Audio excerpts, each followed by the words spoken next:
સાત્વિક રેસીપીની video સિરીઝમાં આપ સૌનું હાર્દિક સ્વાગત છે. કલ્પવૃક્ષ પરિવારને ભાવથી જય સ્વામિનારાયણ, જય શ્રી કૃષ્ણ, જય સિયારામ, હર હર મહાદેવ, રાધે રાધે. ભક્તો, આજે આપણે દિવાળી સ્પેશિયલ આ નાસ્તાની સિરીઝની અંદર બનાવવાના છીએ નાન ખટાઈની સુંદર રેસીપી. બહુ જ ઇઝી છે, ખૂબ જ સરળ છે અને બહુ ઓછી વસ્તુઓની જરૂર આમાં પડે છે. અને કોઈ પણ દિવાળી છે એ નાન ખટાઈ વગર તો અધૂરી જ કહેવાય.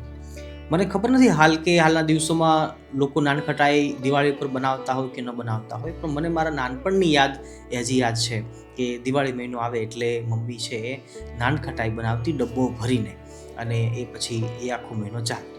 મને ખૂબ જ ભાવતી. આ રેસીપી અમે સાધુ થયા પછી પણ ઘણીવાર બનાવતા હોઈએ છીએ. પણ નાનખટાઈ બનાવવા માટે આપ સૌ જાણો છો એ રીતે કે ઓવનની જરૂર પડે છે, અથવા તો એ ટાઈપનું બેકિંગ કરવાની જે વસ્તુ એની જરૂર પડે છે. આજે આપણે નવી રીતે બનાવવાના છીએ, કારણ કે અમે એર ફ્રાયર લઈને આવ્યા છીએ, જેની વાત હું આગળ કરું છું. તો આજે એર ફ્રાયરની અંદર આપણે નાનખટાઈની રેસીપી તૈયાર કરીશું. રેસીપીમાં છેક સુધી જોડાયેલા રહેજો. હરી બોલ.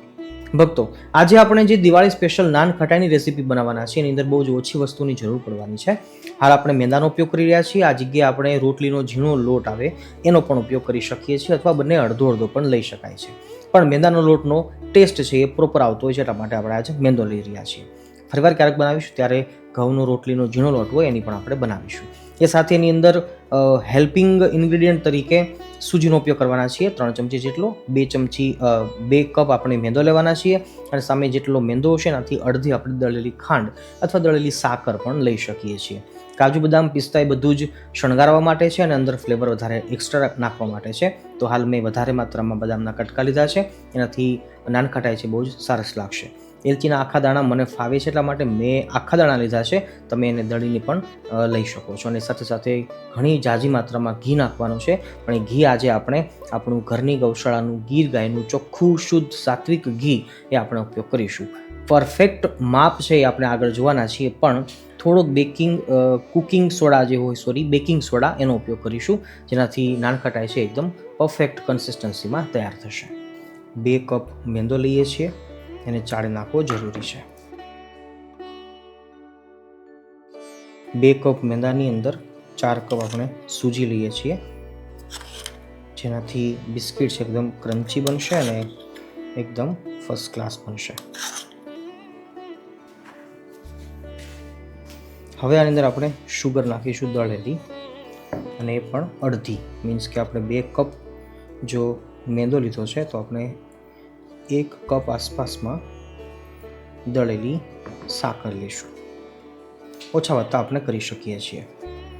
અને હા, આ જગ્યાએ ગોળ પણ નાખી શકીએ છીએ, પણ થોડીક એની સ્ટ્રેટેજી અલગ હોય છે. કોમેન્ટમાં લખજો તો આપણે ગોળવાળા બિસ્કિટ પણ અવશ્ય બનાવીશું. બેકિંગ પાવડરનો ઉપયોગ આપણે હાલ કરી રહ્યા છીએ, તો અડધી ચમચી આસપાસમાં હું બેકિંગ પાવડર લઉં છું, જેનાથી રિઝલ્ટ બહુ સારું આવશે. હવે સમય આવી ગયો છે ઘી નાખવાનો. તો મેં ટેબલ સ્પૂન લીધી છે, અને 1 કપ દીઠ 3 ચમચી ટેબલ સ્પૂન આપણે ગણી શકીએ. અડધો કપ છે ટોટલ ઘી આપણું. આ જગ્યાએ માખણ પણ લઈ શકાય છે, પણ ઘી હોય તો વધારે સારું. તો હું ટોટલ હાલ 6 ચમચી ઘી લઉં છું.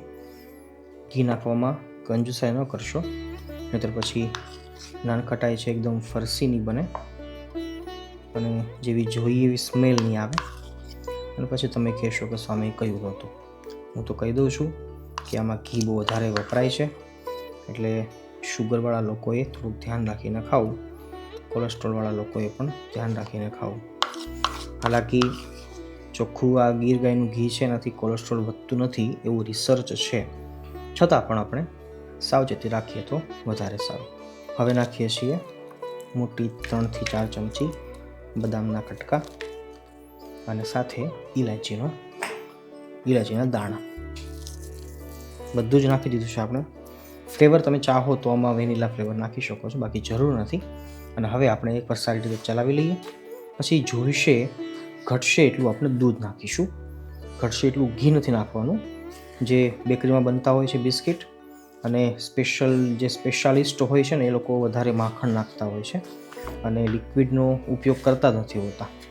હું વાત કરું ને તો પણ આપણે થોડાક હેલ્ધી બનાવવા માટે ઘટશે એટલું આપણે બેન્ડિંગ માટે દૂધનો ઉપયોગ કરવાના છીએ.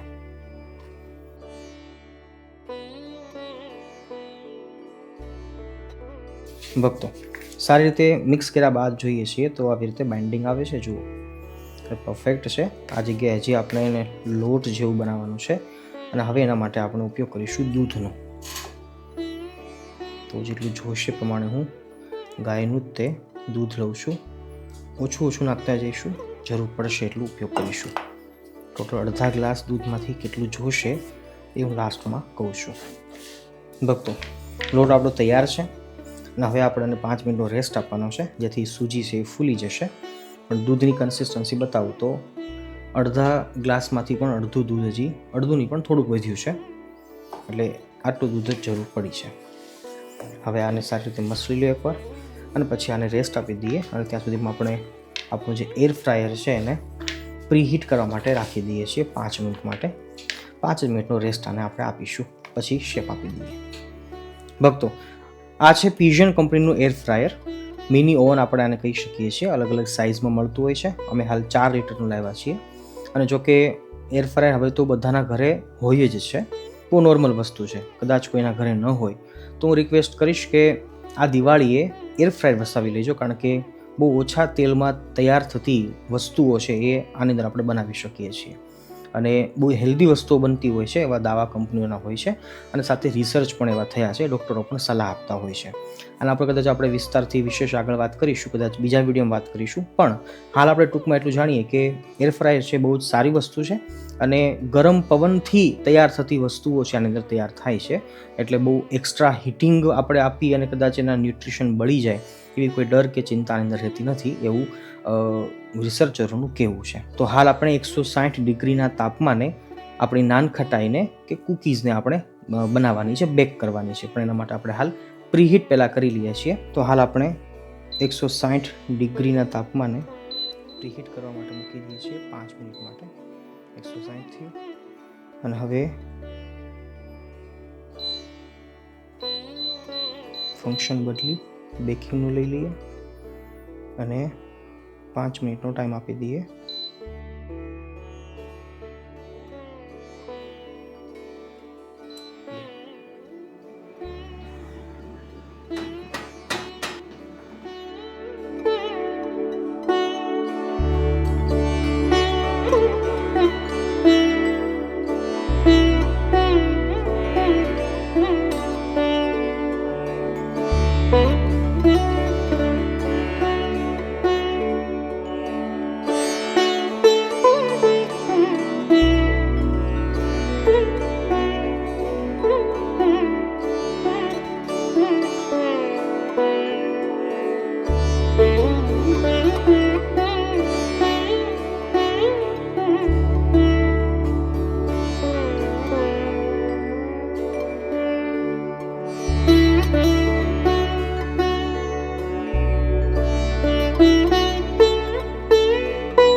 હવે 160 ડિગ્રી ઉપર આપણે 20 મિનિટનો ટાઈમ સેટ કરીએ છીએ બેકિંગ.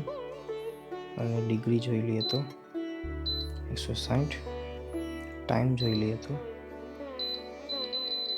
20 minute and play.